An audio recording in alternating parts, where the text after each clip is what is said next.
저는 사실상 아까 오프닝에서도 말씀을 드렸듯이 컨설팅을 하는 사람이고 사실상 이런 대형 강의는 그렇게까지 익숙하지 않은 사람이에요. 왜냐면은 여러분도 아마 아실 겁니다. 뭐 대형 강의 이런 것들 가면 뭔가 좀 와닿지 않잖아요. 내가 갖고 있는 특수성이란 것도 있고 직무도 다르고 산업도 다르고 각각 배경도 너무 달라요. 내 나이대에서 할 수 있는 것도 다르고 어릴 때의 전략도 다르고 너무 세그먼트가 세분화가 되어 있기 때문에 어떤 강의를 듣더라도 뭔가가 좀 두리뭉실하고 그런 느낌이 들 거예요. 최대한 많은 여러분들이 공감할 수 있는 커리큘럼으로 설계했으니까 조금 모호한 부분이 좀 있다고 하더라도 약간 양해를 부탁드리고 거기서 또 여러분들이 추출할 수 있는 전략들은 많이 사용해 주시길 바랍니다. 자, 오리엔테이션 파트부터 할 거고요. 2025년 트렌드, 취업시장의 트렌드에 대해서 한번 되짚고 넘어가도록 하겠습니다. 자, 그리고 이제 직무 정체성 확고하게 하기. 여기 계신 분들은 직무가 설정이 돼 있으신 분들도 있겠고 그렇지 않은 분들도 있겠고 그리고 지금 흔들리고 계시는 분들도 있을 것 같아요. 많이들 그렇거든요. 거기에 대해서 한번 직무 정체성을 다시 한번 전략을 잡아가도록 하겠습니다. 이거는 이미 직무가 설정이 돼 있는 사람들에게도 되게 도움이 될 겁니다. 자, 그리고 마지막 마무리로 이 강의를 마치도록 하겠습니다. 자, 근데 자주 물어보는 질문이 있습니다. 저 취업할 수 있을까요? 이런 질문을 정말 많이 하십니다. 하지만 취업이라는 것은 자연 발생적이긴 합니다. 우리나라에서 취업을 못하는 사람은 없습니다. 왜 그럴까요? 자, 생각을 해봅시다. 고1 때 여러분들의 목표는 뭐였나요? 서울대 간다고 얘기하지 않나요? 보통? 장난식으로라도. 고2 때 어때요? 한양대 이상은 가야지 라는 말을 하시죠. 그리고 고3 때 어떻게 될까요? 지금 여러분들이 졸업한 대학교를 나오시잖아요. 이게 어떤 의미인지 아시죠? 고1, 고2, 고3 올라갈수록 본인의 목표 그래프는 아래로 떨어지죠. 여러분들은 26살 때 목표가 대기업일 거예요. 또는 공기업일 겁니다. 그리고 27살 되잖아요. 그래도 대기업이 목표예요. 아직 끈을 놓지 않습니다. 정신줄을. 그리고 28살 되잖아요. 그럼 갑자기 중견기업 이상을 가겠대. 그리고 29살 되잖아요. 그럼 중견기업이 나의 마지노선이래.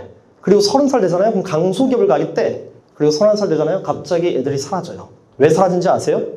취업이 되신 겁니다.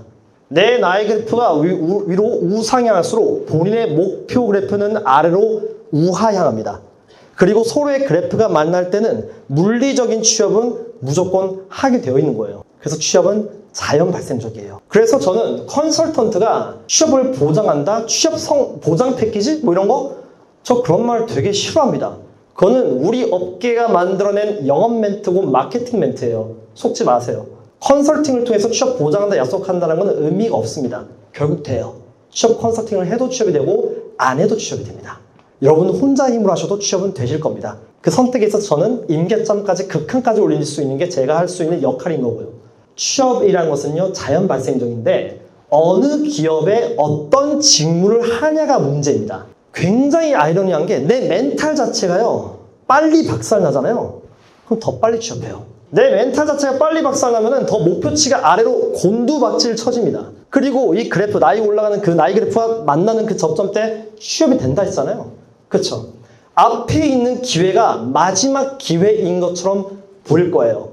예전에는 거들떠 보지 않았던 기업 자체가 지금 갑자기 나를 구원해 줄 수 있는 도마줄처럼 보일 겁니다. 그래서 저는 여러분들이 갖고 있는 멘탈, 이것도 스펙이라고 생각합니다. 그래서 저는 취업이란 게요 누군가는 하는 것 같은데 누군가는 당하는 것 같아요. 적극적으로 하는 건데 취업이란 건 누군가에게는 당하는 것 같아요. 그렇죠? 수동적으로 할 것인가 아니면 적극적으로 할 것인가 여러분들의 몫에 달려있는 것 같습니다.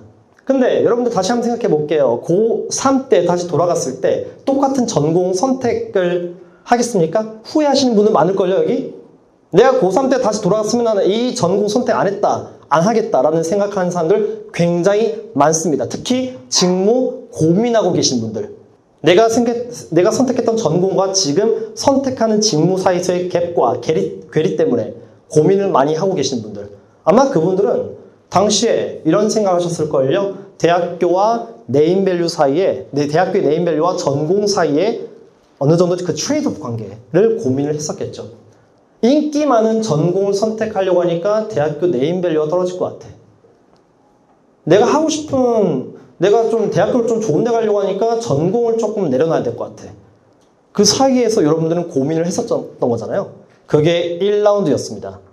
그 1라운드 때의 의사결정 자체가 지금 영향을 받고 있는 거죠.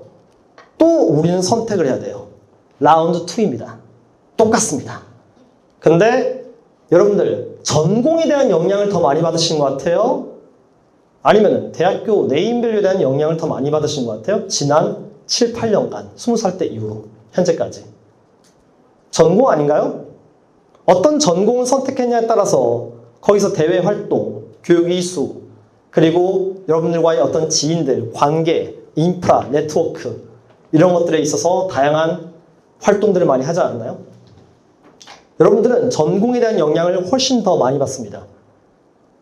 그리고 지금 또 그 선택의 순간이 찾아왔는데 여러분들은 또 똑같은 실수를 반복하려고 하는 경향이 있습니다.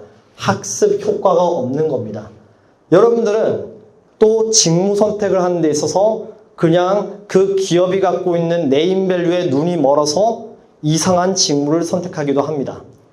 여러분들 그렇게 생각하시는 분들은요, 다시 한번 생각해 보세요. 고3 때 내가 어떤 선택을 했길래 지금 이렇게 되었나? 근데 또 그 똑같은 선택을 하는 게 맞는 건가? 문제 인식을 해야 됩니다. 내가 했던 직무 자체가 물경력이다. 아마 이 말에 공감을 아마 하실 것 같습니다. 자, 그래서 저희는 다시 한번 말씀드리지만 1라운드의 실수를 절대 반복하면 안 됩니다. 그리고 지금 당신 취업은 어떤 영향을 더 많이 받고 있는 것인지, 대학교 네임밸류인 것인지, 전공의 정체성인 것인지 다시 한번 생각해 보십시오. 그리고 우리는 다시 말씀드리지만 1라운드의 실수를 반복해서는 안 됩니다. 결국 직무가 굉장히 중요합니다. 소개를 드리겠습니다. 얼티밋 커리어 그룹의 주영태 대표고요. 약발취라는 브랜드로도 많이 알려져 있습니다. 약간 인디 브랜드처럼 운영이 되고 있는데 사실상 제가 얼티밋 커리어 그룹보다 약발취로 더 많이 알려져 있는 것 같습니다. 자, 그리고 저는 간략하게 소개를 드리자면 무역상사 반도체 해외 기술 영업 출신이고요. 현대백화점 공채 출신이기도 합니다. 그리고 이제 앞으로는 이제 컨설팅 9년 차에 접어들었고요. 이공계와 상경계의 양쪽 모두 다 전문가로 활동을 하고 있습니다. 그리고 제가 기술 영업 출신이다 보니까 아무래도 이공계 쪽을 전기전자 기계 화공 화학 쪽을 잘 알 수밖에 없습니다. 그래서 그런 것들로 인해서 제가 컨설팅 업계에서는 조금 더 두각을 드러낸 것 같습니다. 이공계와 상경계를 같이 할 수 있는 컨설턴트가 거의 없기는 하거든요. 자, 그리고 제가 여러 가지 이런 양력 같은 것들도 있는데 제가 좀 어필하고 싶은 거는 뭐 어디서 뭘 했다 이런 것들보다는요, 제가 갖고 있는 가치 철학이에요. 저는 컨설팅에 있어서 굉장히 많이 강조하는 게 저는 10대학을 금지한다 이런 얘기가 많이 하거든요. 10대학이 뭐냐면은 제가 가장 싫어하는 단어들이 좀 있습니다. 컨설팅 할 때 반복적으로 쓰고 있는 10가지 단어가 있습니다. 제가 제일 싫어하는 10가지 단어 알려드릴까요? 필기하실 분들은 필기하셔도 됩니다. 도전, 열정, 소통, 경청, 배려, 적극, 노력, 꼼꼼, 성실, 주도라는 단어를 저는 10대 악으로 규정해 놓고 절대 자기소개서에도 면접에서도 절대 쓰지 않습니다. 왜 제가 이 단어들을 싫어하는지 아십니까? 99.95%의 취업 준비생들이 오늘도 미친 듯이 돌려 쓰고 있는 단어들. 자기소개서에 있어서 여러분들은 모르겠어. 직무 잘 모르겠으니까 나는 그냥 도전했고 열정했고 소통했고 할래. 면접 가면은 10명 중에 9명이 내가 갖고 있는 강점이 소통이래. 여러분들은 이기려고 하는 거 아닙니까? 상대방보다 경쟁자 대비 우위를 확보하기 위해서 여러분들은 자기소개서 설계하고 면접 연습하고 하는 거 아닙니까? 근데 왜 여러분들은 똑같이 남들이 쓰는 똑같은 단어를 그렇게 쓰려고 하죠? 이 10대 악은요, 인성적인 단어이지 역량 단어가 아니에요. 직무 중심이 역량이라며, 역량 중심이라며. 근데 왜 여러분들이 계속 이런 10가지 단어를 반복해서 쓰고 있죠? 도전과 열정 성향입니다. 그렇죠? 소통이 강점이다? 그런 말 말고 되게 다른 말도 많을 텐데. 예를 들어서 영업에서 보면은 본인이 갖고 있는 강점이 뭐냐? 옆에 있는 애들 막 소통 얘기할 바에야 제가 갖고 있는 강점은 서로 간의 이해관계가 충돌할 때 서로가 만족의 접점을 만들어 나갈 수 있는 이런 협상 능력이 나의 강점이라 생각합니다. 이렇게 얘기할 수 있는 거잖아요. 그쵸? 여러분들 근데 항상 비슷한 단어들을 반복적으로 쓰고 있으면서 자기 스스로가 합격하기를 원하시는 것 같아요. 그래서 저는 이 10가지 단어를 쓰면은 뭐 큰일 난다 이게 아닙니다. 제가 가지고 있는 그냥 고집이에요. 컨설팅 할 때 대충 안 하겠다. 나는 이 친구를 중무장시켜서 남들보다 경쟁자 대비 확실한 우위를 선점시켜서 정말 그 면접이라는 그 치열한 경쟁 속에서 두각을 드러내게 만들겠다라는 저의 다짐이에요. 그래서 제가 이런 가치 철학을 갖고 있는 거를 우리 컨설턴트님들이 좋아하진 않습니다. 저희 소속의 컨설턴트님이 약 한 8, 90명 정도 되시는데요. 되게 싫어합니다. 제가 이걸 계속 강조하는 걸. 왜? 일을 대충 하고 싶거든요. 어떤 분들은요. 그냥 소통 강점 이렇게 쓰면 간단한 건데 계속 내가 그걸 쓰지 말래. 그러니까 힘들어하죠. 자, 여러분들은 이 자기소개서에서 면접에서요. 이 10가지 단어 최대한 배제해 보세요. 이건 모호한 단어입니다. 알겠죠? 이런 단어들은요. 최대한 배제해 보시면은 자기소개서 굉장히 구체화되고 굉장히 세밀해지고 정교해지고 특수성을 갖게 될 겁니다. 그래서 저는 이런 10대학을 금지한다. 이것을 저는 가장 제가 어필할 수 있는 가치 철학이라고 말씀을 드리고 싶어요. 그리고 이게 어떻게 보면 제가 대한민국에서 그래도 좀 메인스트림에 올라갈 수 있는 컨설턴트로서 올라갈 수 있는 그런 기반이 되었던 것 같습니다. 그리고 저는 아까 저희 박 차장님이 말씀하신 것처럼 278개 서류 합격했다? 이런 말씀하셨잖아요. 그럼 솔직히 여러분들이 생각하기에는 말도 안 된다. 좀 과장 광고인 거 아닌가? 어떻게 인간이 278개를 서류 합격할 수 있지? 라는 생각을 아마 하실 것 같아요. 그렇죠? 근데 저는 그만큼 더 많이 떨어지긴 했습니다. 278개 합격하려면 더 많은 수많은 불합격을 감당을 해내야 됩니다.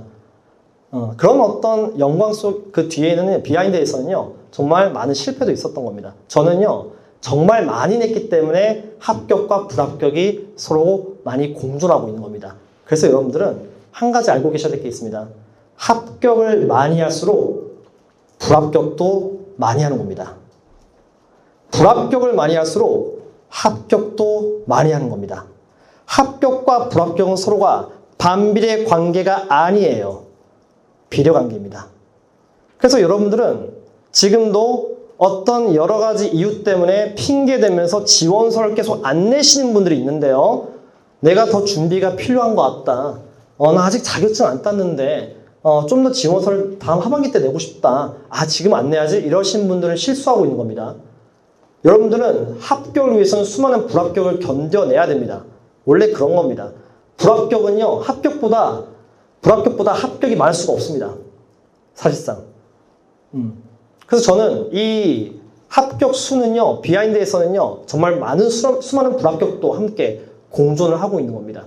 그리고 그 전략에 있어서는 강력한 생산성, 즉, 마스터 자기소개서 설계를 통해서 이런 많은 지원에 있어서의 어떤 스피드를 올리기는 했습니다. 그건 제가 좀 이따 또 한번 말씀을 드리도록 하겠습니다.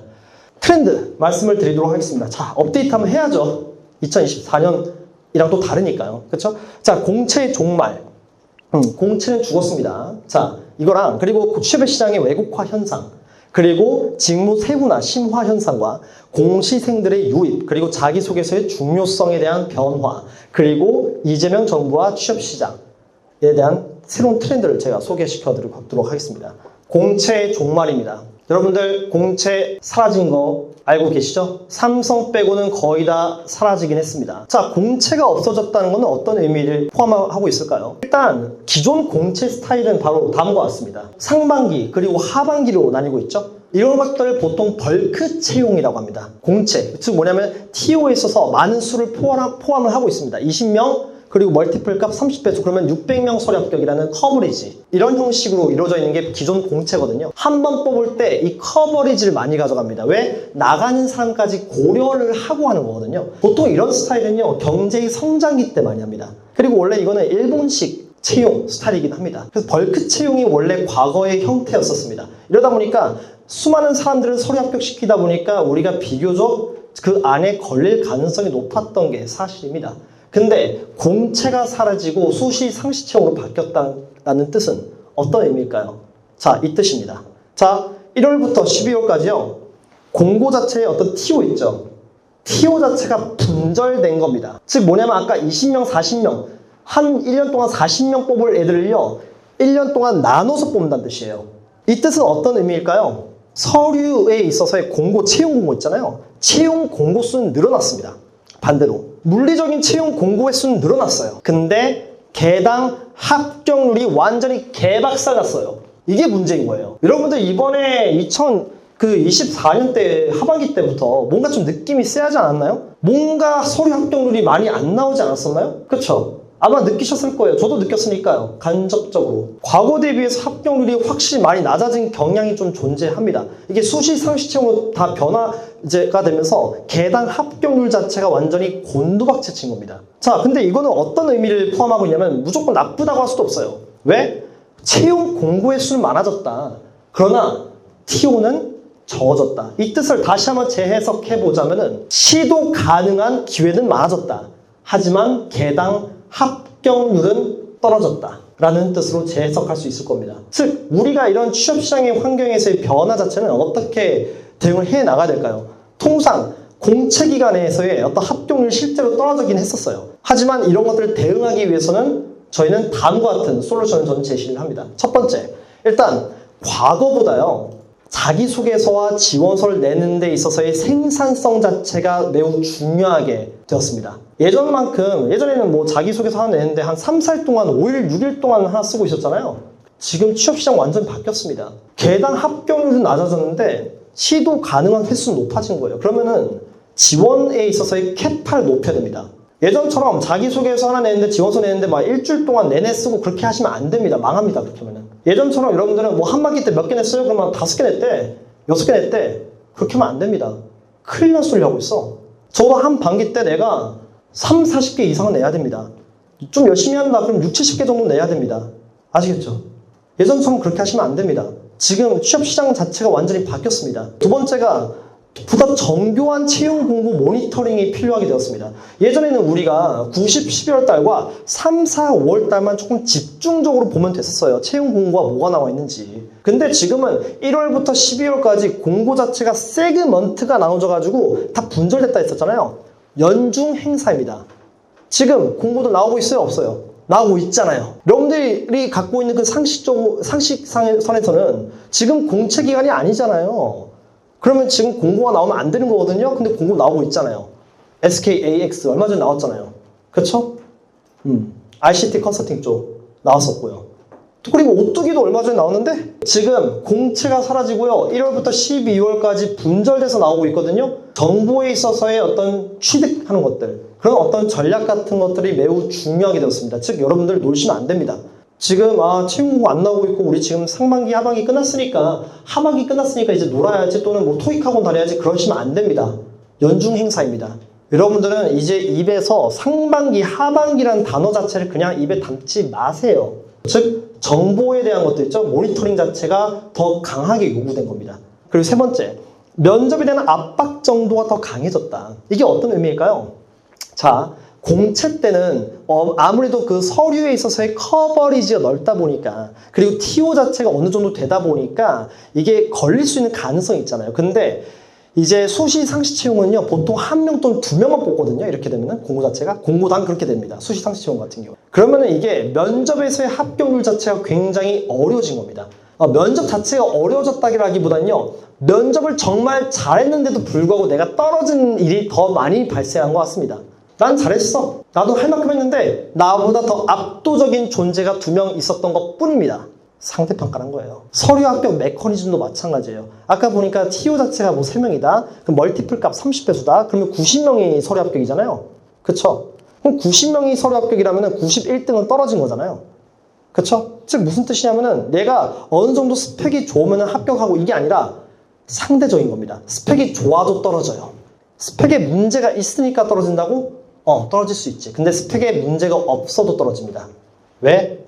서류 합격 메커니즘과 이런 최종 합격 메커니즘은요 상대평가로 이루어져 있으니까 절대평가가 아니에요. 그래서 여러분들은 조금 마인드셋을 다시 하세요.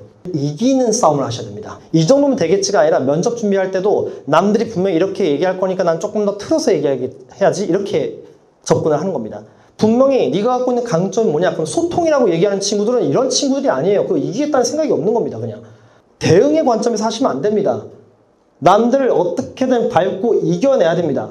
제가 너무 잔인하게 말하는 것 같은데 이건 제 잘못이 아니죠. 취업시장이 그렇다는 건데. 그렇죠? 우리나라는 경쟁사회예요. 그럼 경쟁에서 이기셔야 되잖아요. 면접에서 남들 밟고 올라가셔야 됩니다. 그래야지 여러분들이 합격하는 겁니다. 자, 취업시장의 왜곡화 현상에 대해서 말씀드리도록 하겠습니다. 지금 취업시장 자체가 완전히 왜곡화가 되어 있습니다. 서류 합격이라는 그 선 안에서요, 대기업이 더 서류 합격이 더 쉬울 것 같아요? 아니면 중견기업이 더 서류 합격이 쉬울 것 같아요? 중견기업이 더 서류 합격이 쉬울 것 같잖아요. 그쵸? 그거 당연한 상식 아니에요? 그쵸? 근데 이게 그렇지가 않아요. 어떻게 된 거냐면은 대기업을 넣으신 분들 있잖아요. 대기업을 넣는 사람들은 중견기업도 같이 넣었죠, 보통. 그쵸? 밑으로 좀 깔고 가잖아요. 근데 강소기업 이상 넣는 애들 있죠. 강소기업을 넣는 애들은요, 중견기업이 목표예요. 그래서 대기업을 넣는 사람들은 중견기업도 넣고요, 강소기업을 넣는 사람들은 중견기업도 같이 넣어요. 양쪽에서 샌드위치로 들어오는 거예요. 근데 문제가 뭐냐면은 이게 문제예요. 자, TO가 중견이 한 3명 정도 있다 해볼게요. 근데 대기업은 TO가 더 많을 거 아닙니까? 한 8명 정도로요. 근데 이 멀티플 값 자체가 보통은 대기업은 30배수로 나와요. 서류 합격 배수예요. 그러면 240명을 서류 합격을 시킬 수 있다는 거잖아요. 근데 왜 멀티플 값이 더 많이 있냐? 대기업 자체가. 바로 대기업은 인적 성능이라는 것도 있고요.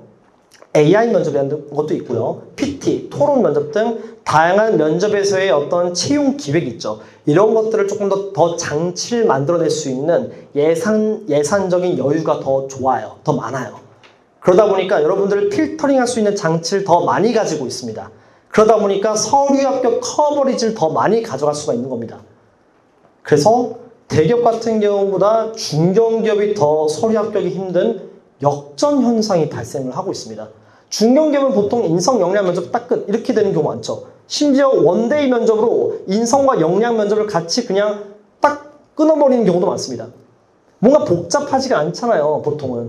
AI 면접 같은 것도 없는 경우도 많고, 그리고 보시면은 면접에서 PT 면접 같은 것도 없는 경우도 많고. 근데 대기업은 이런 여러 가지 구간별로 스텝 바이 스텝이 많죠.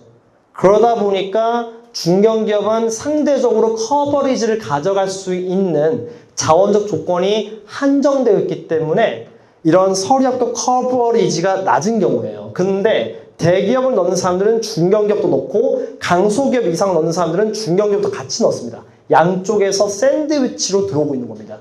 그러다 보니까 중견기업이 대기업보다 서류 합격이 힘든 역전 현상이 지금 취업시장에서 벌어지고 있는 겁니다.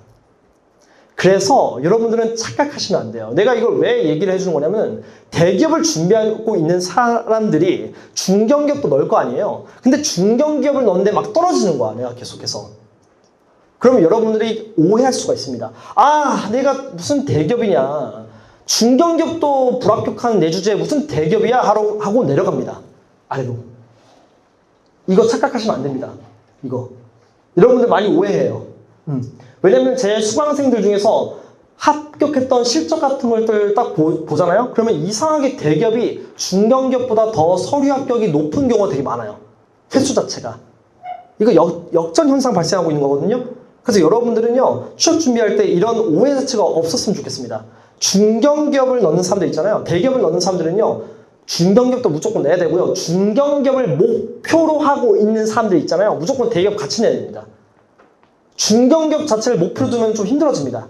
대기업도 무조건 같이 내세요. 알겠죠? 중견기업 자체가 대기업보다 서류 합격이 힘들기 때문입니다. 지금 이런 이상한 역전 현상이 일부에서 발생을 하고 있기 때문에 그런 거예요. 그래서 여러분들은 이런 것들을 가지고 왜곡화된, 이런 취업시장에서의 왜곡화된 현상을 가지고 판단을 하시면 안 됩니다. 왜냐면 여러 봤거든요. 멘탈 박살날 친구들. 내가 중견기업도 안 되는데 무슨 대기업이야? 하고 갑자기 그냥 강소기업, 중소기업 그냥 들어가고. 이런 사람들이 있다니까요. 네. 그렇기 때문에 여러분들은 이런 것들을 조금 주의를 하셔야 될 것 같습니다. 자, 그래서 이런 취업시장에서의 왜곡화 현상 자체는 좀 주의를 하시길 바라고요. 트렌드 3, 세 번째입니다. 이제 세 번째 트렌드로는요, 직무 세분화 심화 현상입니다. 자, 앞에 있는 이 채용 공고는요, 약 2015년대의 공고예요. 한번 읽어보세요. 현대위아입니다. 자, 현대위아 쪽 보면은 2015년대 채용 공고들 보면 어떨까요? 기획, 경영 지원, 재경, 영업, 국내 영업, 해외 영업, 부품 개발 이렇게 어느 정도 몽뚱그려서 공고가 써 있죠. 그쵸? 근데 이게 어떻게 바뀐지 아십니까? 바로 코로나 때 이후에요. 이렇게 바뀌었어요. 뭘 의미할까요? 직무 자체가요, 굉장히 세분화가 된 거예요. 예를 들어서 영업에서는 국내 영업이 있고요, 기술 영업이 있고요, 해외 영업이 있고요. 이런 어떤 직무 세분화가 되고 있잖아요. 그렇죠? 몽뚱그렸던 직무들 자체를 다 세그먼트를 나눠서 굉장히 세분화를 하고 있습니다. 지금 이게 많이 달라졌던 거예요. 즉 뭐냐면 이 부분을 보면은 설계 같은 경우도 예전에 뭐 기구 설계, 기계 설계 이렇게 돼 있다고 하는 것은 이제 각각 섹터별로 설계를 다 나누고 있습니다. 직무의 정체성 자체가 과거 대비해서 굉장히 정교해지고 세밀화되고 있고 파트 자체가 굉장히 정교해지고 있다는 뜻이거든요. 취업시장 자체가요, 지금 직무의 중심으로 바뀌고 있다는 뜻이에요. 더 세분화돼서. 그래서 여러분들 같은 경우는요, 이런 직무 선택할 때도 굉장히 조심해야 된다고 말하는 이유가 바로 이것 때문이에요. 점차 직무는 점차 세그먼트가 세분화가 되고 있고 예전처럼 되게 애매하게 준비할 수 있는 게 아니다. 여러 가지 직무가 있었으면은 이 직무에는요, 산업이 어떻게 입혀지고 있고 기업이 어떻게 입혀지고 있고 이 직무에 대한 재정의 자체가 굉장히 중요해지고 있는 시점입니다. 영업이라 해볼게요. 현대자동차의 영업은요, 무슨 영업일 것 같아요? 완제품이죠. 현대자동차는 완제품이잖아요. 그건 유통 영업이에요. 그쵸? 완제품이니까. 근데 현대모비스의 영업은 무슨 영업이에요? 기술 영업이에요. 왜? 현대모비스에서의 어떤 부품들, 그런 기계, 전기, 전자, 이런 여러 가지 인베디드 시스템 같은 것도 있고, 소프트웨어적인 부분도 있고, 하드웨어적인 부분도 있고, MCU, 뭐 설계 이런 거 나오잖아요. 제품에 대한 어떤 고객사에 있어서의 어떤 가격, 납기, 납품, 물량, 물류 조건을 제외하고 제품이 갖고 있는 어떤 공학적 스펙, 품질 조건들, 이런 것까지 굉장히 정교하게 협상을 해야 되거든요. 공학적 협상이 필요하잖아요. 이건 바로 기술 영업이죠. 같은 영업이 아닌 거예요. 그렇죠? 현대자동차의 영업은 유통 영업이지만, 영업관리지만 현대모비스의 영업은 기술 영업이에요. 그래서 여러분들은 직무를 볼 때 이 산업에서 해당 직무가 어떤 정체성을 갖고 있는지, 그리고 이 산업과 산업에 영향을 받은 이 직무는 이 기업에서는 어떤 역할을 하고 있는지에 대해서 여러분들은 잘 찾아보셔야 됩니다. 즉 그런 것들은 다트에서도 찾아볼 수 있죠. 산업적인 것들, 그리고 job description 이런 것들 매우 정교하게 읽어봐야 됩니다. 그리고 그 직무가 가지고 있는 보편적인 정의와 해석을 이 세 가지를 잘 교집합시켜서 그 직무 자체가 어떤 직무인지를 명확하게 해야 됩니다. 그래서 여러분들은 이런 직무 세분화가 심화되고 있다를 잘 알고 계셔야 됩니다. 그리고 이런 직무 세분화 현상은요, 이제 공채랑 수시 상시 채용 전환했다는 현상이라고 보시면 될 것 같아요. 예전에는 공채 같은 경우는 이제 필요한 사람 이외에도 여유분을 좀 가져왔거든요.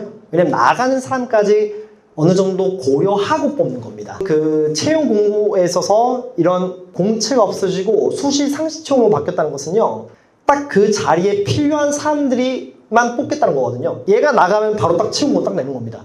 예전과 달라요. 얘가 나갔잖아? 퇴사했어. 그럼 이 자리를 공고를 그냥 내버리는 겁니다. 즉 뭐냐면은 직무 자체가 굉장히 그 자리, 그 직무에 대한 정교한 job description 자체가 나온다는 뜻입니다. 이 뜻은요.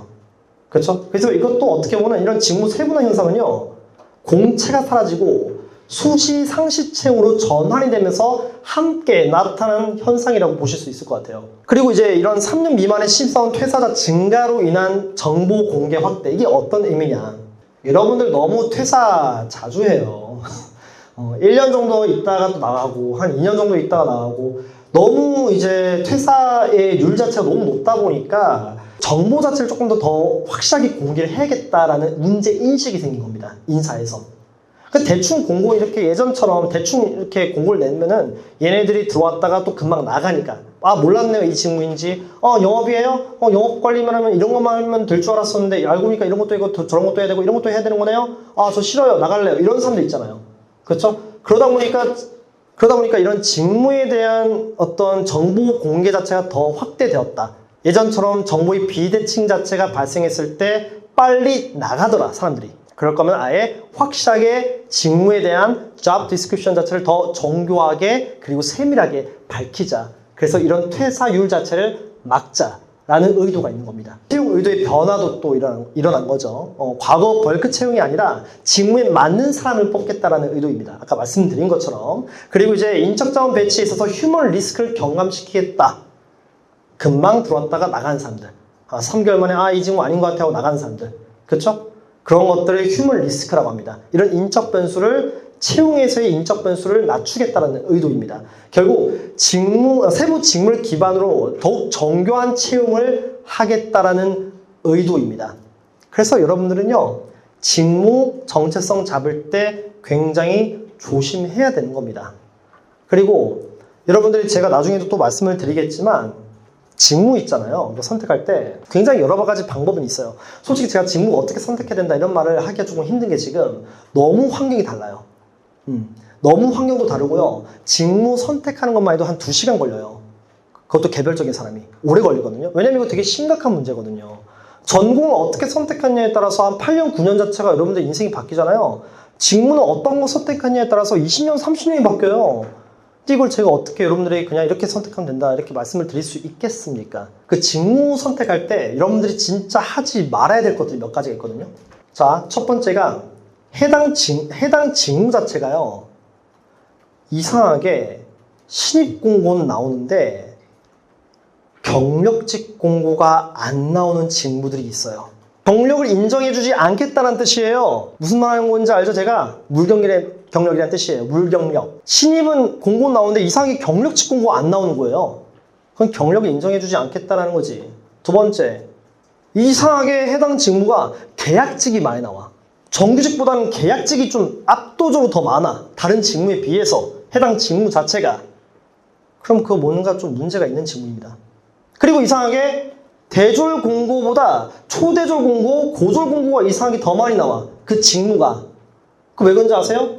채용시장, 인사 담당자를 포괄하고 있는 이런 채용시장이 그 직무를 바라보는 관점입니다. 그게, 그 자체가.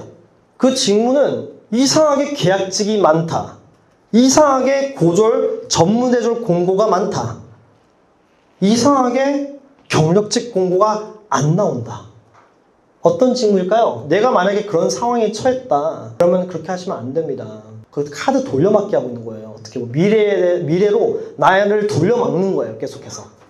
지금 현재를 희생시키면서. 왜냐면은 지금 그 경력 자체를 유지하잖아요. 나중에 경력직 대봐봐요. 경력직에서 이직을 하려고 해봐봐요. 안 됩니다. 그럼 또 어떻게 하죠? 또 계약직 하잖아요. 계약직이 1년 동안 또 끝났어. 그러면 또 나 이제 계약직 안 할래. 나 이제 무조건 정규직 해야지. 그러면서 정규직 채용 공고도 넣는데 동시에 계약직 공고도 또 넣죠. 그러면서. 그럼 뭐가 돼요 또? 당연히 계약직이 되지. 정규직보다. 그럼 계약직 경력만 계속 1년 한 3번, 4번 하고 있고 그런 사람들 많습니다. 그래서 저는 이렇게 생각해요. 계약직도 습관이에요. 아주 안 좋은 습관입니다. 계약직은 어렸을 때 한두 번 정도 해봐도 됩니다. 그걸 계속 연속적으로 하는 것도 있죠. 그것도 물경력, 직무를요. 근데 계약직이 나오는 공고가 다 물경력이다. 이 뜻은 아니에요. 인사는 그렇지 않거든요. 몇몇 직무들이 있습니다. 아까 제 3가지를 공통점으로 갖고 있는 그 교집합이 있는 직무들. 그 직무는 조심하셔야 됩니다. 그래서 지금 그런 상황에 처해 있으신 분들은요, 직무 정체성 다시 잡으십시오. 그 직무 안 됩니다. 그리고 트렌드 4. 공시생들의 유입. 공무원 친구들이요. 공무원 준비한 친구들이 또 여기 또 노량진이잖아 또요. 그렇잖아요. 공무원 준비했던 친구들이 좀 많을 것 같은데 갑자기 채용시장에 공무원을 준비했던 공시생들이 갑자기 유입을 하기 시작했습니다. 일단 뭐 여러 가지 이유가 있겠는데 일단은 지금 공시생들의 특징이 뭐냐면은 공무원 말고요. 공시생들, 공무원을 준비했던 친구들이요. 포기를 하게 되잖아요.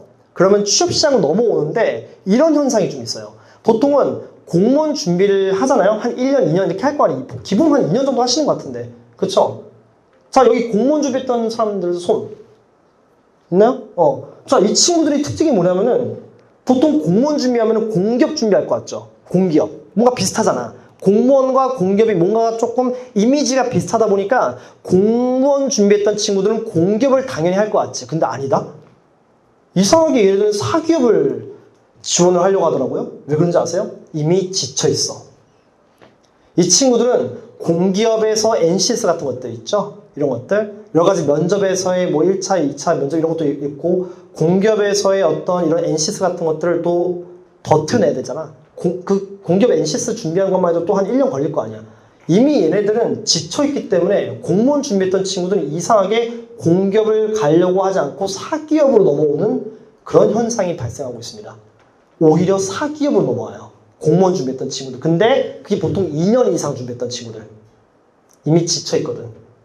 근데 1년 미만인 친구들 있죠. 1년 만에 그냥 공무원 준비 안 하고 이제 취업 시장으로 넘어오는 친구들은 공기업으로 넘어오기도 합니다. 왜? 아직 그렇게까지 막 지쳐있는 건 아니거든. 아직 1년밖에 안 했으니까. 이것도 어떻게 보면 멘탈과 관련이 있네요. 그쵸? 그래서 이제 여러분들이 아무래도 내가 또 노량진에 왔다 보니까 공무원을 준비하셨던 분들도 많다 보니까 또 약간 이런 취업 전략, 소소한 취업 전략을 말씀을 드리자면요. 이분들은 좀 위험해요. 공무원 준비했던 친구들은 조금 위험해. 직무 설정이 안 돼 있어. 그리고 아무래도 오랜 기간 동안 저기 그 노량진에서 컵밥 드시면서 좀 거의 수행하듯이 공부를 하셨던 분들이기 때문에 약간 그 어떻게 사회가 돌아가는지 잘 모르더라고 보니까 공무원 하시다 보니까. 그래서 직무가 이렇게 있다는 것도 잘 몰라. 그냥 사무직 하고 싶대. 나한테 와서 공무원 준비했던 친구들은 그냥 난 사무직 하고 싶다 이런 얘기를 많이 하더라고요. 말도 안 되는 소리를 하고 있는 거죠. 어떻게 보면은 좀 위험하더라고. 이런 친구들이 실수해가지고 약간 물경력 직무를 선택하는 경우가 굉장히 많습니다. 8, 90%. 공무원 준비했다가 사기업으로 넘어와서 물경력 직무를 선택하는 그런 현상이 있잖아요. 한 8, 90% 정도 되더라고요. 이분들은 조금 조심해야 되더라고 보니까.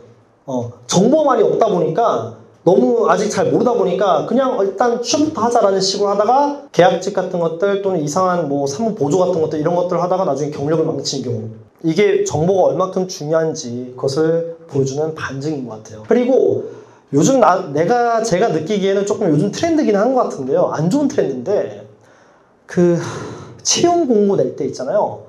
인사 담당자들이 이상하게 채용 공고를 꼬우는 경우가 있어요.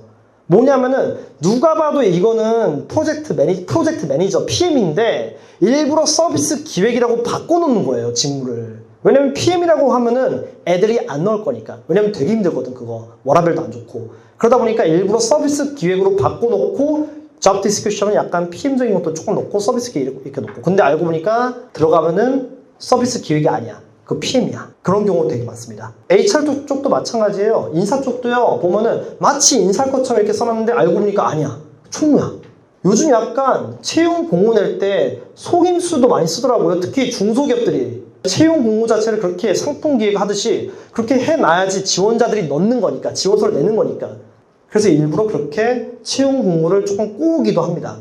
조심해야 됩니다. 그리고 좀 빠르게 좀 직무 최적화 설정해야 됩니다. A7으로. 최대한 빠르게. 이거 읽을 줄 알죠? A7 뭔지 알죠? 자, 그리고 이제 물경력 선택을 좀 주의를 해야 된다. 그리고 최대한 빠르게 경력 확보와 동시에 다음 스텝을 위한 준비 모드로 전환한다. 이게 뭐냐면 직무가 설정돼 있으면 어차피 나는 그 공무원 준비에서 나이가 많아졌잖아요. 그쵸? 그러면은 빨리 경력 확보가 필요하긴 합니다. 중소기업이라도 들어가세요. 그때는요. 이미 공무원 준비했던 친구들. 왜냐면 또 뭐 NC에서 준비하고 이런 것들 할 힘이 없습니다. 3년 이상 준비했던 친구들은요. 너무 지쳐있기 때문에. 내가 많이 봤던 공무원 친구들은 좀 그랬어요. 그럴 거면은 어느 정도 정신적인 멘탈 같은 것도 관리를 해야 되기 때문에 회사에서 제대로 된 직무, 물경력 직무 말고 중소기업도 괜찮으니까 제대로 된 직무에서 경력부터 확고하게 착실히 쌓아나가면서 밑바닥부터 한다고 생각하시면서 하세요. 그게 낫다고 생각합니다. 공무원 준비했던 친구들은요. 근데 나이가 어린 친구들은 제외. 근데 보통 나이가 좀 많더라고. 나이가 어린 친구들은 내가 볼 때는 여성 나이로는 한 27살 이하는 조금 희망이 있어. 공기업이든 대기업이든. 근데 좀 넘어가면 좀 많이 지쳐있더라고. 남성분들은 한 29살 이하는까지는 어느 정도 괜찮은 것 같아.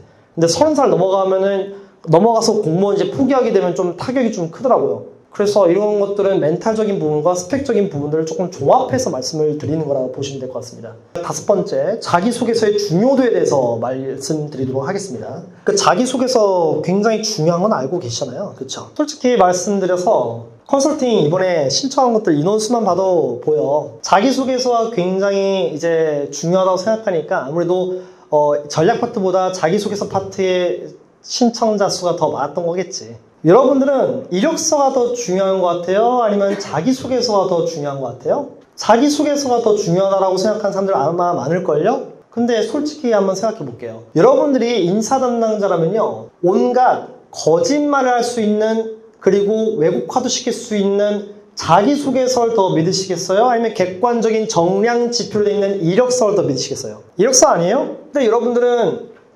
자기소개서가 더 중요하다고 말하는 사람들도 많더라고요. 그렇게 믿고 싶어 하는 것 같아요. 그래서 나한테 조금 희망이 보이니까. 평가 척도에서 1차 필터링은요, 이력서에서 100%가 나옵니다. 사실상. 여러분들은요, 자기소개서보다요, 이력서로 떨어지는 사람들이 더 많아요. 여러분들 지원자 수가 대기업 같은 경우가, 공기업 같은 경우가 지원자 수가 5,000명이 넘어가고 10,000명이 넘어가기도 합니다. 그 인사 담당자가 몇 명인지 아세요? 회사마다? 그래봤자 한 5명, 6명이에요. 많게는 8명까지 갈 수 있지만. 그럼 어떻게 할 것 같아요? 볼놈만 보겠죠. 볼놈은 어떻게 가려내요? 자기소개서도 안 봐도 될 친구들은 안 봐야 되는 거 아니에요? 생산성도 중요한데 평가의 생산성도 되게 중요하잖아요. 어떻게 다 볼 건데 그 제한된 시간 내에. 그쵸? 근데 여러분들은 그렇게 생각하지 않더라고. 아, 인사 담당자가 나한테 굉장히 많은 관심을 가져다 주겠지? 하면서 굉장히 그렇게 하는 것 같은데 안 그래요. 실무는, 인사 채용 실무는 되게 냉정합니다. 그렇다고 자기소개서가 안 중요하냐? 그건 아니에요. 왜냐면 여러분들이 입에서 나온 말의 컨텐츠 있죠. 입에서 나온 말의 컨텐츠는요, 본인의 자기소개서를 따라가게 돼 있습니다. 그래서 자기소개서를요, 정말 쓰레기처럼 쓰면은 여러분 입에서 나온 말의 컨텐츠도 그 이하가 됩니다. 그래서 내가 도전, 열정, 소통, 경청, 배려, 적극, 노력, 꼼꼼 쓰지 말라고 하는 겁니다. 왜? 면접에서 또 똑같이 얘기할 거니까. 그래서 자기소개서의 퀄리티는 여러분들이 입에서 나온 말의 컨텐츠의 퀄리티의 한계점입니다. 그러니까 자기소개서 중요하긴 해요. 근데 여러분들은 이력서를 너무 무시하고 있는 것 같아요. 이력서가 자기소개서보다 사실상 서류 합격률 면에서는 훨씬 더 중요합니다. 자, 근데 지금 자기소개서에 대한 어떤 중요성 자체가 다시 한번 변화가 나온 것 같습니다. 과거에 원래 자기소개서보다 이력서 더 중요하거든요. 평가 척도를 보면은 팩트로 이루어져 있잖아요, 이력서는요. 그쵸? 인사 담당자는요, 더 팩트를 더 믿는 거지, 왜곡화된 자기소개서를요, 평가를 하긴 하겠지만, 이력서만큼은 그렇진 않아요. 그건 상식인 거예요. 근데, 원래도 이력서가 더 중요했는데, 이 간극이 더 커져 버렸습니다. 왜 그랬을까요? 왜 자기소개서에 대한 중요도가 예전도 있긴 있겠지만, 과거에 대비해서 이력서와 면접에 대비해서 왜 더 중요성이 떨어졌을까요? 바로 이 녀석이 문제예요. 그놈이 왔다. 그쵸? 바로 이놈이 문제예요. 갑자기 자기소개서에 있어서 원래 못 썼던 친구도 있잖아. 아예 자기소개서조차도 못 썼던 친구들이 이걸 통해서 어느 정도 낼 수 있는 조건이 돼버린 거예요. 이거는 뭘 의미하는 거냐면은 인사 쪽에서, 채용 쪽에서 생각했던 이런 채용 평가에 있어서의 가치 사슬을 완전히 파괴해버린 겁니다. 이 녀석 자체가. 왜 자기소개서가 존재하는지 아십니까? 여러분들을 평가하기 위해서 정성적으로 정량화된 이력서에서 평가할 수 없는 부분을 여러분들을 해석하기 위해서, 맞아요. 그것도 맞아요. 근데 지원에 있어서의 심리적 부담을 주기 위해서예요. 자기소개서가 좀 많이 어려워.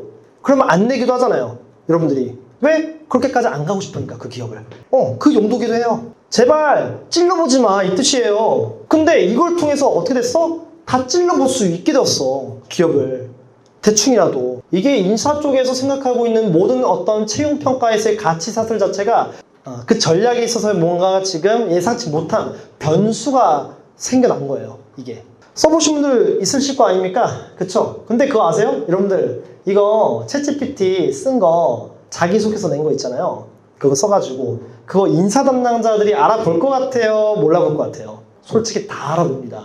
다 알아봐요. 기계 언어 다 묻은 거 있잖아요. 그거 다 카피 킬러로, 그 뭐지? 이런 거 있잖아, 이거 GPT 킬러 있잖아요. 이걸로 다 스크리닝 됩니다. 그리고 이 GPT 킬러 말고도요, 우리 같은 전문가들은요, 보면 알아요. 자기소개서만 몇만 개를 봤는데 보면 모르겠습니까? 알지? 솔직히. 그리고 이력서가 갖고 있는 그런 정체성이라든지 이런 것들에 비해서 자기소개서가 너무 지나치게 고도화가 되어 있기도 해. 내가 봤을 때 이 이력을 가지고 있을 때는 이런 자기소개서를 쓸 수가 없는데 매칭이 언매칭이야. 그러면 자기소개서가 어떻게 된 것 같아요? 예전보다 더 어려워진 거예요. 이건 어려워진 겁니다. GPT가 있다고 해서 이제 자기소개서가 쉬워진 것 같아요? 아니, 더 어려워진 겁니다. 다 상향 평준화가 돼버린 거예요, 자기소개서 지금 다. 이 뜻은 어떤 뜻인지 알아요? 너무 잘 썼어. 정말 GPT만큼. 그럼 GPT를 오해받아. 또 너무 못 썼어. 또 못 썼다고 또 떨어뜨려. 어쩌라고. 진짜 이상해진 거예요, 이게. 자기소개서에 있어서 GPT의 출연은요, 오히려 취업시장에 있어서 여러분들이 진입장벽을 낮췄지만 오히려 자기소개서의 어떤 요구 퀄리티 자체가 상위 평준화가 돼버렸고요. 이 평가 속도가 모호해져 버렸기 때문에 이게 이상해진 겁니다, 오히려. 그렇게 좋은 현상이 아닙니다. 자기소개서의 퀄리티는 막 이만해, 막 엄청 좋아. GPT를 어떻게든 만들어가지고 뭐 이렇게 올려놨어. 근데 그 여러분들이 면접에서의 퀄리티 있죠. 입에서 나오는 답변에서의 퀄리티 자체가 너무 차이가 많이 나는 거야. GPT로 썼으니까 자기 생각이 아니거든. 자기 실력이 아니거든. 근데 그렇게 써냈잖아. 그래서 오히려 GPT 많이 쓰시는 분들 있잖아요. 면접 가면 탈탈 털리더라. 많이 봤습니다. 안 썼으면 좋겠거든요. 근데 쓰는 방식이 따로 있는 거예요. 이걸 쓸 때 글을 매끄럽게 만들어달라 이렇게 말하지 말고요. 그냥 지식적인 것들을 습득하세요. 어떻게 반영할지. 근데 글을 그렇게 다 바꿔달라고 하면은 기계 언어가 다 묻습니다. 그럼 GPT 킬러 같은 거한테 다 걸립니다. 절대 마지막 가공 과정 거칠 때 GPT한테 그거를 이제 이거를 깔끔하게 예쁘게 만들어줘. 그거 하지 마세요. 이 최종 합격까지 메커니즘이 다른 것 같아요. 이력서부터 자기소개서, 인적성, 면접 1, 2, 최종 합격까지. 이력서에는 정성평가, 즉 방문, 우편, 이메일, 시스템 접수라는 게 있고요. 이 시스템 접수가 보통 대기업과 중견기업, 공기업, 외국계 기업에서 많이 하고 있죠. 수치만 같은 거 딱딱 넣는 것들. 그리고 보시면은 자기소개서 같은 경우 이렇게 있고요. 그쵸? 인적성, 면접 1, 2. 면접 1은 역량 면접이라 하죠. 과장, 부장, 차장이라는 뜻입니다. 면접 2는 뭐죠? 임원, 대표, 임대라고 써놓은 겁니다. 그리고 면접에서는 다대다 면접, 다대 1 면접, 그리고 PT 면접, 토론 면접 등이 있죠. 이게 전체적인 취업시장에서의 프로세스, 채용 프로세스를 간략하게 제가 써놓은 건데, 이력서는요, 몇 번이 평가되는지 아십니까? 이력서가? 자기소개서는 몇 번 평가되는지 아십니까? 자, 이력서는요, 이때 한 번. 정량 평가되죠. 서류 합격할 때요. 서류할 때요. 그때. 그리고 면접 1, 2. 이때 또 한 번 평가됩니다. 여러분들 자주 하시는 분들이 있는데 이런 것들. 면접은 무슨 기반 질문이에요? 라고 물어보면 여러분들은 이렇게 얘기합니다. 면접은 자기소개서 기반 질문입니다. 라는 말씀을 많이 하시거든요. 근데 여러분들 면접 가보신 분들 아실 텐데 면접 가니까 어때요? 여러분들 자기소개서 봐요? 안 봐요? 거의 안 보지 않아요? 면접 경험하신 분들은 아실 텐데 이거 이력서 보고 있죠. 왜 이력서 보는지 알아요? 자기소개서 안 보고? 보기 불편하니까. 면접은요 이력서 기반 질문으로 나와요. 왜 그런지 아십니까? 또 두 번째 이유. 자, 자기소개서는요 여러분들이 갖고 있는 장점만 번복해놨죠. 거기다 단점 안 쓰잖아요. 내가 갖고 있는 약점 같은 거 씁니까? 안 씁니까? 거의 안 쓰시잖아요. 거기다 내가 갖고 있는 잘난 부분, 내가 어필할 수 있는 부분만 다 때려 박은 게 바로 자기소개서잖아요. 근데 이력서는 뭐예요? 여러분들이 갖고 있는 공백기도 있죠. 학점 낮은 것도 있죠. 군대 안 갔다 온 거, 군대 갔다 온 거, 이런 것도 있죠. 또 뭐 있어요? 약점 같은 게 되게 많을 텐데? 전공 이건데 나중에 이상호만 했다거나. 그쵸? 내 직문 이건데 전공을 이상을 선택했다거나. 여러 가지가 되게 많잖아요. 내 약점과 장점이 번복된 게 이력서잖아요. 면접관이라면 어떤 질문을 하시겠습니까? 여러분들을 정확하게 평가하기 위해서 약점과 장점 둘 다 평가하겠죠. 그쵸? 근데 자기소개서 기반 질문이다? 라고 말씀하시는 분들은요, 면접관들은 나한테 유리한 질문들만 해주셔야 돼. 라고 말하는 것과 똑같아요. 면접은, 단적 말씀드릴게요. 면접은 이력서 기반 질문입니다. 그리고 자기소개서 기반 답변을 하는 겁니다. 면접은 이력서 기반 질문인 거고요. 자기소개서 기반으로 답변을 하시는 겁니다. 이력서 보고 지원하는 겁니다. 근데 이력서랑 자기소개서 교집합이 있잖아, 당연히. 이력서에 있는 주요 내용들이 자기소개서에도 있지 않습니까? 그러다 보니까 여러분들은 면접은 또 자기소개서 기반 질문이네? 라고 착각하는 것 뿐이에요. 사실상 이력서를 기반으로 질문한 건데 정확하게 하셔야 됩니다. 이때 정량평가, 그리고 이때 있죠? 면접할 때 이력서를 보면서 또 평가가 되는 겁니다. 2번이나 정성평가로서. 그래서 이력서는 3번 평가됩니다. 자기소개서 몇 번 평가되는지 아십니까? 이때 한 번. 근데 할까 말까 이때. 언제 하시는지 아십니까? 마지막에 자기소개서 평가 2명 중에 3명 뽑을 때 누가 더 맞을까? 막 딜레마가 있을 때가 있거든. 특히 인사 쪽, 연구개발 쪽. 근데 이때 이제 약간 둘이 다 스펙이 너무 좋고 뭐 면접도 둘 다 잘했고 막 이럴 때 이제 자기소개서도 한번 또 뒤집어 보고 이렇게 합니다. 그때 한번 합니다. 여러분들이 얼굴은 뭐예요? 이력서예요? 자기소개서예요? 이력서죠. 앞단에 있잖아요. 앞단에. 자기소개서는 좀 뒷단에 있고요. 그쵸? 최소 한 번이고 일단 자기소개서는요. 이력서는 최소 3번입니다. 그래서 제가 말씀드렸잖아요. 여러분들 이력서로 떨어진 사람들이 많다고요. 그리고 면접에서 가끔 내가 병풍 설 때 있죠. 면접에서 병풍 설 때. 이상하게 나는 면접을 갔는데 딱히 나한테 뭐 질문도 안 해. 근데 그냥 면접 대충 보고 나왔는데 떨어졌대. 왜 그런지 알아요? 그 이미 이력서로서 이미 떨어진 거예요. 근데 왜 불렀어? 나를 괜히. 왜 병풍 세운지 아세요? 이게 왜 그런 거냐면은 여기까지가 바로 HR 분기점이에요. 그거는 인사가 합격시켜준 거예요. 근데 실무 면접에서는요 이런 식이에요. 인사가 통과시켜줬는데 이때 서류 합격할 때 실무 면접에서 내가 딱 갔는데 뭐야? 얘는 또 왜 여기 올라온 거야? 왜 통과된 거야 서류 합격이? 이 인사애들 이게 왜 올린 거지? 이렇게 돼요. 의사결정자가 달라요. 아시겠죠? 그래서 HR 분기점이라고 하는 겁니다. 이때 HR이 들어가긴 하지만 이때 보통 권력 분기점입니다. 그래서 사실상 그건 인사가 서류 합격시켜준 거지 앞에 있는 실무 면접관이 합격시켜준 게 아닌 경우도 많다. 물론 조직 구조상 조금 다를 수는 있겠지만 알겠죠? 그래서 여러분들 이력서가 얼마큼 중요한지를 알려드리는 겁니다. 근데 그 여러분들은 그 이력서가 그렇게 중요한지도 모르고 계속 자기소개서 쓰는데 한 3, 4일 동안 일주일 동안 맨날 쓰고 있잖아요.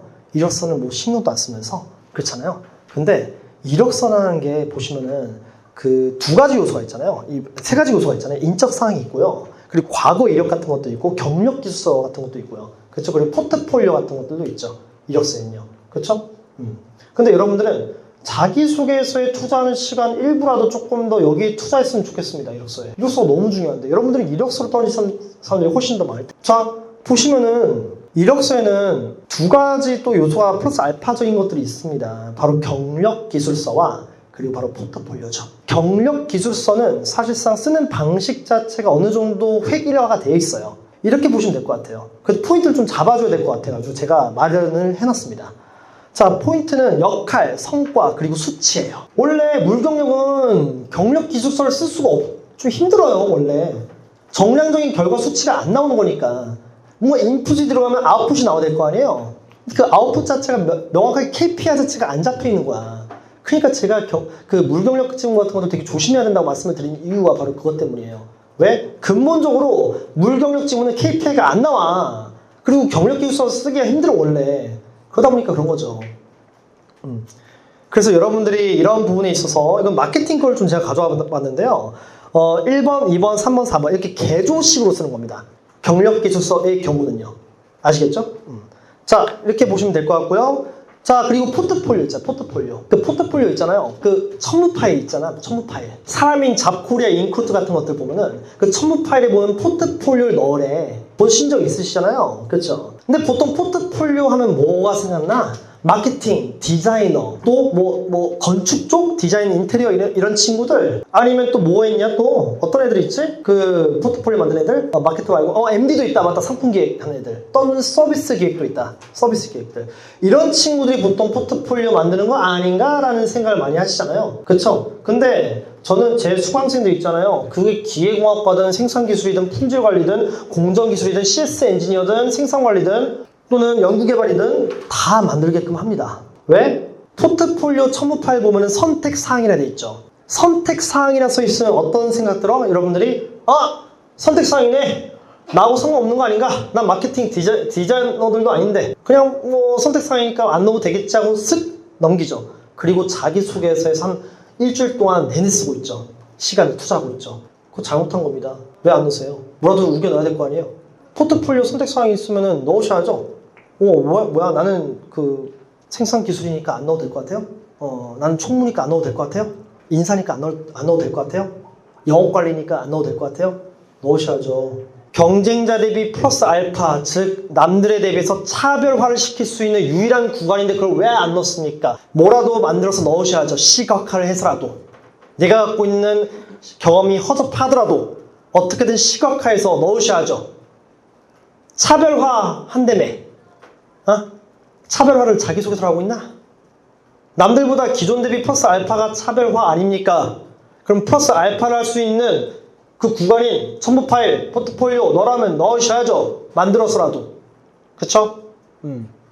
만드세요. 경쟁자 대비 우위를 확보할 수 있는 또 플러스 알파입니다. 선택사항이라 해서 안 넣지 마시고요. 안 넣는 것 자체가 잘못입니다. 제가 말씀드리고 싶은 거는 이것도 안 만들고 안 넣으면서 맨날 취업 안 된다라고 맨날 중얼거린 친구들한테 노력했냐? 라고 말하고 싶습니다. 왜냐면 전 다 넣었거든요. 초중생 때. 저도 해외 영업이었는데 넣었습니다. 어떻게든 남들보다 더 잘나 보이려고, 어필하려고, 부족하지만 더 어필해 보이려고, 나 뽑아달라고, 나 여기 있어요. 인지시키려고, 각인시키려고 만들어야지. 이렇게 만들 수 있어요.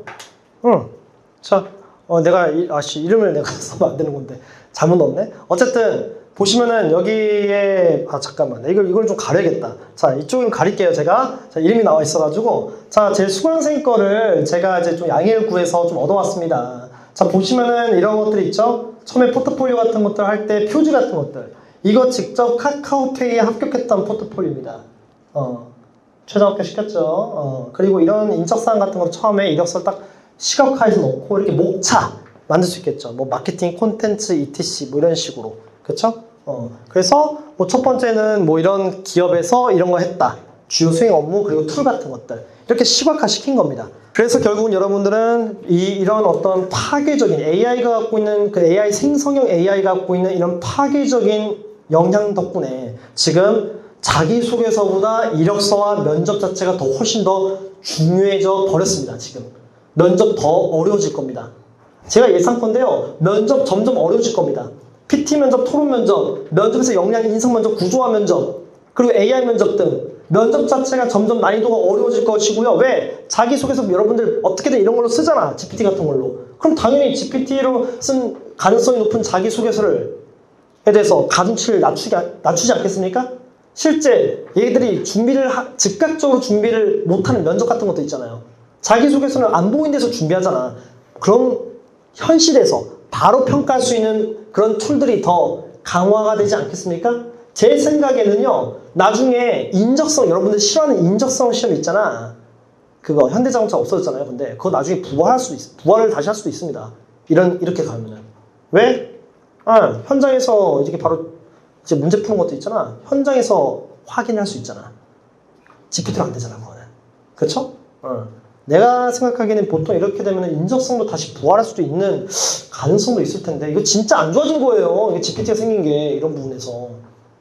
차별화시킬 수 있는 부분인데, 이걸 무용지물을 만들어 버렸으니까. 근데 우리가 또 잘 활용할 수 있겠죠, 역으로 또. 그쵸? 자, 그래서 이런 어떤 킬러 같은 것들이 있고, 우리는 이제 면접 답변 퀄리티와의 어떤 양극화 현상 자체가 아까 내가 발생한다 했었습니다. 자기소개서 퀄리티는 막 좋은데, 면접 자체가 퀄리티가 너무 안 좋아. 이런 현상 자체가 발생했다. 그리고 자기소개서 퀄리티의 상향 평준화가 있었고, 면접 전형의 고도화, PT 면접, 토론 면접, 구조화 면접 등 이런 어떤 면접의 고도화가 일어났다. 그리고 지원자의 정량적 스펙 필터링 자체가 더 강화될 것이다. 이력서 필터링이 더 강해질 것이다. 앞으로는. 왜? 자기소개서를 이제 더 이상 안 그래도 믿음이 없었는데 더 믿음이 없어진 겁니다. 알겠죠? 이렇게 된 거예요. 지금 사회현상이 지금 이런 취업시장까지 이렇게 지금 영향을 주고 있습니다. 말씀을 드려야 될 것 같습니다. 자, 이재명 정부의 어떤 취업시장에 관련된 공약과 멘트 정리를 좀 해놨거든요. 정치적인 어떤 편향성을 얘기를 하는 게 아니라 그냥 현상을 말씀을 드린 겁니다. 자, 오해하지 마시고요. 그냥 신정부 들어서 이런 현상이 발생하고 있다. 자, 뭐 별거 아닐 수 있는데요. 주 4.5일제 도입 검토. 이건 노동 관련된 시장인데 4.5일제가 되면은 과연 채용 시장에 어떤 변화가 일어날까? 제가 볼 때는 생산성 자체가 받쳐주지 않는다면 채용 인원수는 더 늘어날 가능성이 높아요. 왜냐면 인원에서 뽑을 수 있는 시간이 적어졌잖아요. 그렇죠? 그러니까 채용 인원수가 더 늘어날 수 있는 가능성이 있다고 봐요. 생산성 자체가 그대로라면은. 근데 생산성 자체가 올라갔다? 그러면 아닐 거예요. 인원은 거의 그대로보다 더 줄을 겁니다. 자, 두 번째, 임기 내 청년 고용률 5% 목표래요. 이거 조금 희소식이겠네요. 그렇죠? 제가 볼 때는 이번 연도는 조금 하반기 때는 좀 낫지 않을까. 보통 신정부가 들어서면은 약간 공채 같은 것들 낼 때 조금 눈치 보거든.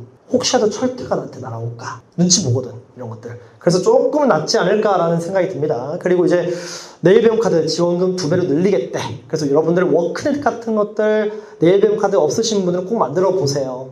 여러 가지 교육 이수 같은 것들을 하실 수 있다고 하니까 그런 것들 이번 기회에 조금 더 충족시켜 보시길 바랍니다. 자, 그리고 이제 공공부문 청년 의무 고용 확대. 공공기관, 공기업에게는 되게 호재인 것 같아요. 이 부분은요.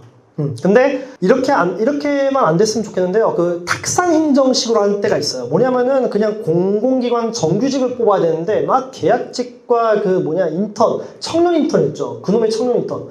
그것만 계속해서 나오는 경우가 있거든요. 그러면 실적은 잡혀. 행정적으로. 잠깐 일시적인 거거든. 그래서 이런 꼼수가 좀 있어요, 가끔. 이런 것만 없으면 좀 괜찮겠다. 이게 정말 공약대로 된다고 하면은. 그리고 중첩법. 이거 안전관리 쪽에서 조금 호재죠. 그렇죠? 그리고 R&D 혁신. 이쪽은 뭐 R&D 직군 성장하겠다는데 이거는 솔직히 제가 볼 때는 모든 대통령이 다 똑같이 얘기합니다. 근데 약간 안전 관련된 건 조금 더 좀 특이 케이스가 좀 있기 때문에 그럴 수 있겠다라는 생각이 듭니다. 이거 되게 중요하니까 제가 이거 짚고 넘어갈게요. 자, 그 면접에서 자주 물어보는 질문이 있거든요. 면접에서. 여러분들 면접에서 자주 물어보는 질문 중에서 이거 많이 물어봐봐요. 이 직무가 무엇을 하는 직무라 생각하냐. 그 직무에 대한 얘기를 할 때 있잖아요. 그러면은 뭐 예를 들어서 이 직무는 어떤 걸 하는 직무라고 생각합니다 라고 얘기를 할 거 아니에요. 그쵸?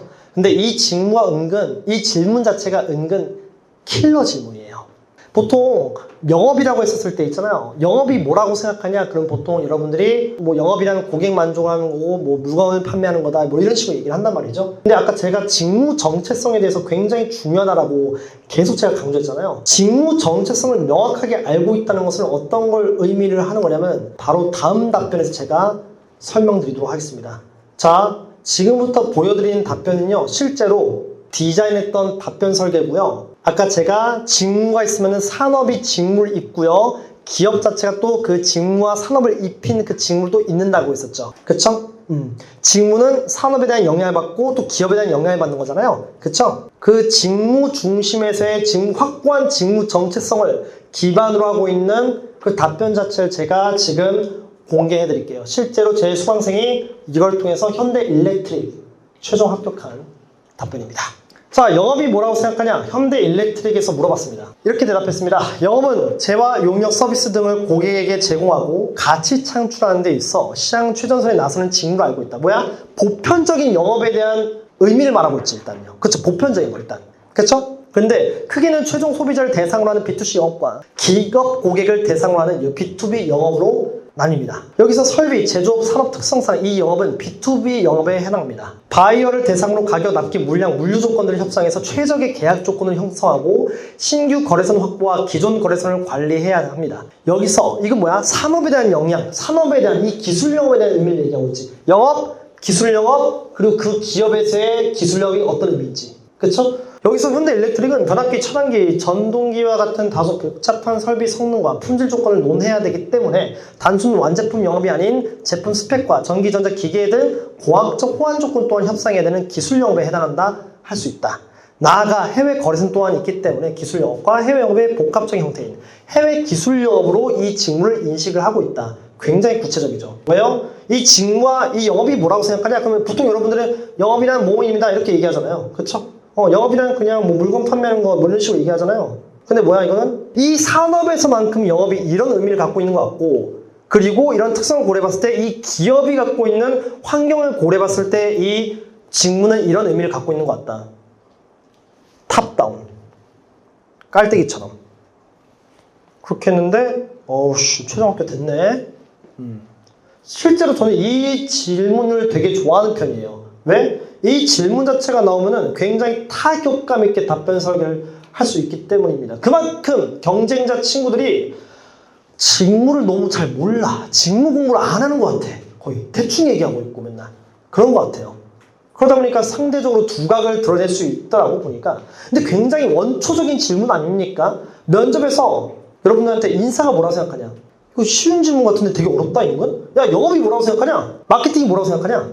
야, 설계가 뭐라고 생각하냐? 생산관리가 뭐라고 생각하냐? 은근 되게 단순한 질문 같은데요. 되게 원초적인 질문이거든요. 근데 굉장히 어렵지 않아요, 은근? 막막하지. 어디서부터 얘기해야 될지. 그래서 이 질문을 잘 대답하시면요, 굉장히 타격감 있는 답변 설계 가능합니다. 실제로 합격해가지고 이 친구가 쥐뽀했대. 실제 있었던 사건이야. 봐봐. 어린원 현대일렉트릭 최하별에 돼 있잖아. 너무 좋았어. 이 친구 합격해가지고. 그리고 또 내가 웃기라고 하는 건데 이 친구가 또 나한테 엄청 소개팅을 엄청 해주더라고 갑자기. 소개팅을 이렇게 갑자기 중복 입찰이 가능하대. 또 해외 영업 출신 아니랄까봐 나한테 입찰을 시키네. 소개팅을 하는데 웃긴 친구들이야. 어쨌든 이건 잠깐 웃어 넘기라고 넘어갔습니다. 자, 그래서 이렇게 합격시켜주니까 좋은 일도 있네. 그치? 그때 바빠서 못했지만. 자, 어쨌든 이런 게 중요한 게 아니야 지금. 일관성 없는 직무 선택은요 자기소개서 정체성을 붕괴를 야기한다. 직무 정체성 자체가 붕괴를 야기하기 때문에 여러분들은 그래서 제가 10대학을 계속해서 하지 말라고 말씀드리는 이유가 그겁니다. 자기소개서에 있어서의 정체성 자체가 계속해서 이제 흔들리게 되면요 여러분들이 자기소개서가 점점 모호해질 겁니다. 특히 뭐냐면은 여러분들이 되게 잘못하고 있는 게 뭐냐면은 기업을 낼 때마다 직무를 계속 바꿔요. 이 기업 낼 때는 영업관리 넣고 저 기업 낼 때는 갑자기 재무회계를 넣고 이 기업 낼 때는 총무를 넣기도 하고 이 기업 낼 때는 마케팅을 넣기도 하고 왔다 갔다를 계속 하시더라고요. 어떤 분들은요. 이거 큰일 납니다. 이러면요. 자기소개서가 그러면 계속해서 복붙을 하려고 할 거 아닙니까? 여러분들은 서로 다른 직무인데 그럼 자기소개서가 어떻게 돼? 점점 망가집니다. 왜? 어떤 직무든 복사 붙여넣기를 할 수 있는 자기소개서는 잘못된 자기소개서예요. 그게 어떻게 정상적인 자기소개서입니까? 마스터 자기소개서란 건요 직무 최적화 마스터 자기소개서를 의미하는 것이지 어떤 기업이든 어떤 직무든 마음대로 넣을 수 있는 자기소개서가 마스터 자기소개서가 아닙니다. 내 자기소개서가 마케팅도 넣을 수 있고 인사도 넣을 수 있고 전략계획도 넣을 수 있고 경영계획도 넣을 수 있고 다 넣을 수 있는 것 같아. 그럼 그 자기소개서 잘못된 겁니다. 얼마큼 애매하게 썼으면 얼마큼 도전, 열정, 소통, 경청, 배려, 접근, 노력, 꼼꼼, 성실, 주도를 반복해서 썼으면 그게 다 들어갑니까? 말도 안 되지. 그렇잖아요. 비정상적인 자기소개서입니다. 생산 쪽도 마찬가지야. 이공기 친구들도 생산관리, 품질관리, 공정기술, CS 엔지니어, 설계, 선행기술, 선행 공정개발 그리고 품질 보증 이런 직무들 다 복사 붙이기 가능하다? 자기들 자기소개서가? 그럼 잘못된 거지. 직무 다른데 어떻게 그걸 복사 붙이기 합니까? 그렇잖아요. 이런 부분에 있어서 직무 계보도를 확실하게 알고 있으면 조금 전략적인 접근이 가능합니다. 직무 계보도. 이거 원래 설명 많이 해야 되는 건데 제가 조금 설명을 생략할게요. 이 직무는 계보도라는 게 있습니다. 계보도. 이거 내가 직접 쓴 건데요. 직무는 테크트리라는 게 있는 거야. 게임 같은 거 할 때 여러분들이 그거 하잖아. 평민부터 기사로 키웠다가 기사가 나중에 전사가 되었다가 전사에서 나중에 전사 마법사가 됐다가 막 이런 승급 스킬 같은 게 있잖아요. 그쵸?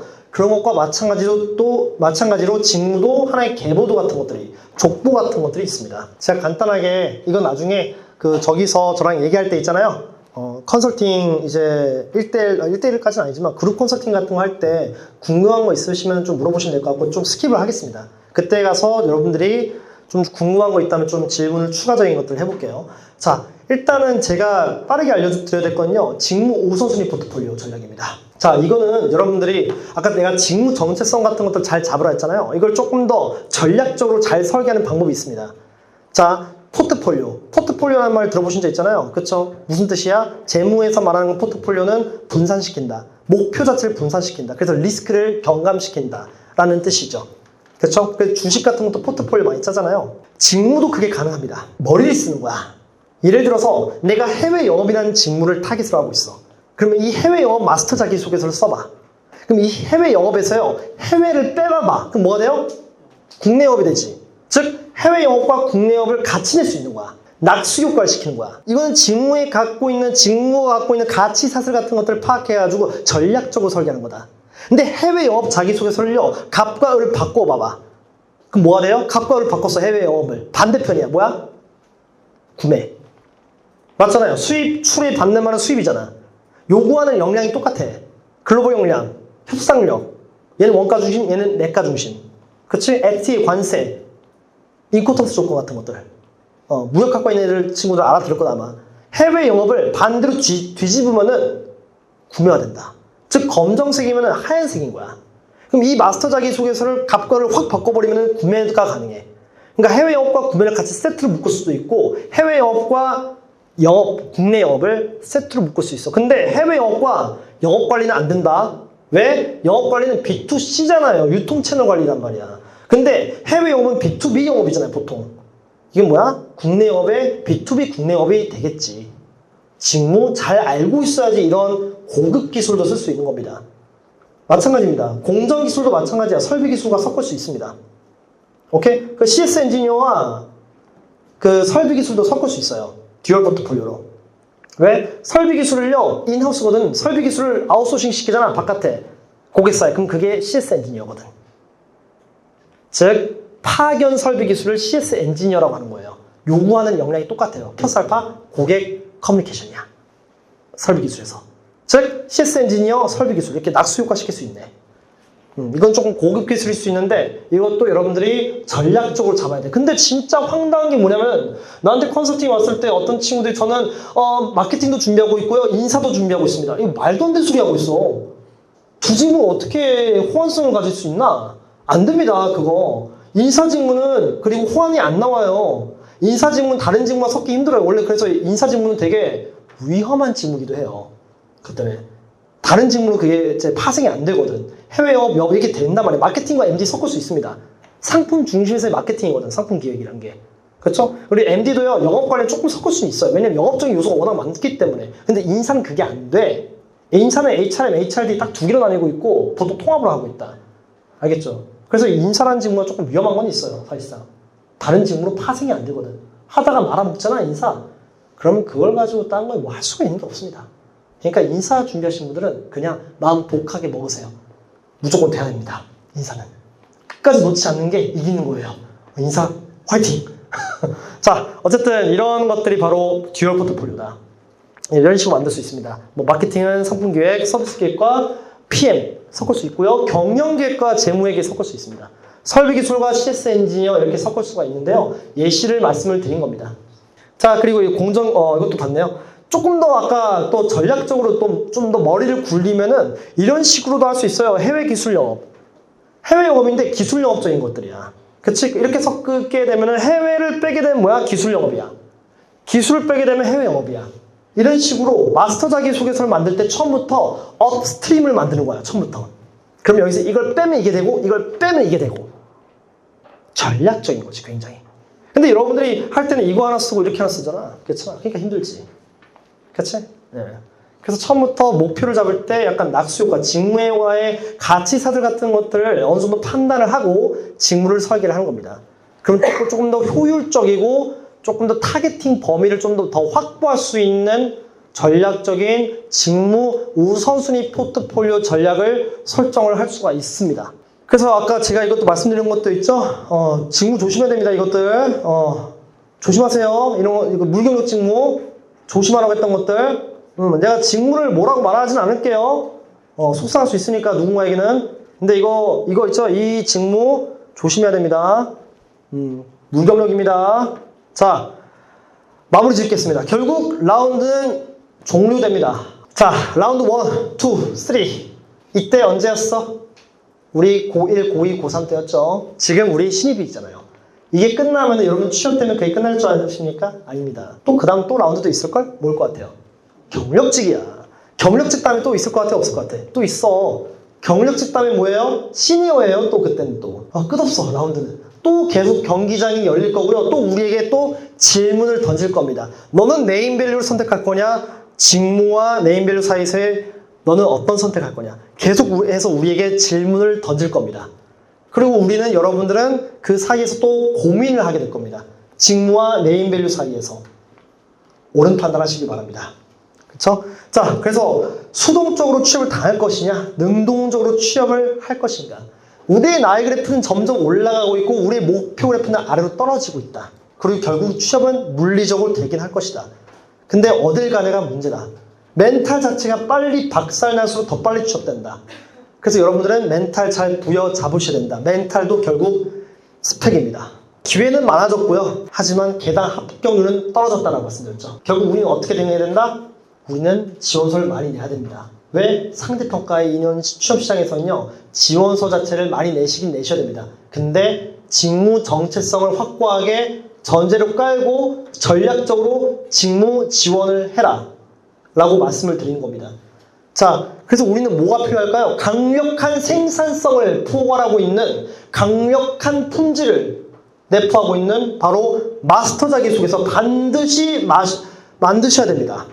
반드시 만드셔야 됩니다. 알겠죠?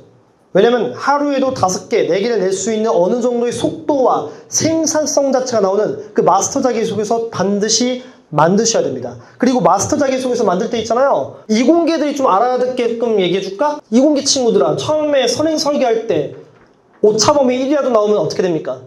나중에 양산으로 이관시키면 망가지지, 품질.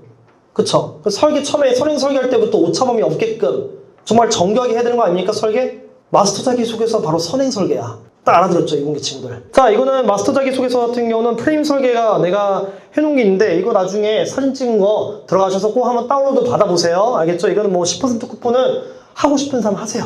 이거는 뭐 저희가 조금 할인해 주는 건데, 하시면 될 것 같고요. 이건 뭐 중요한 게 아니라 꼭 이거 다운로드 뭐 한번 해보세요. 알겠죠?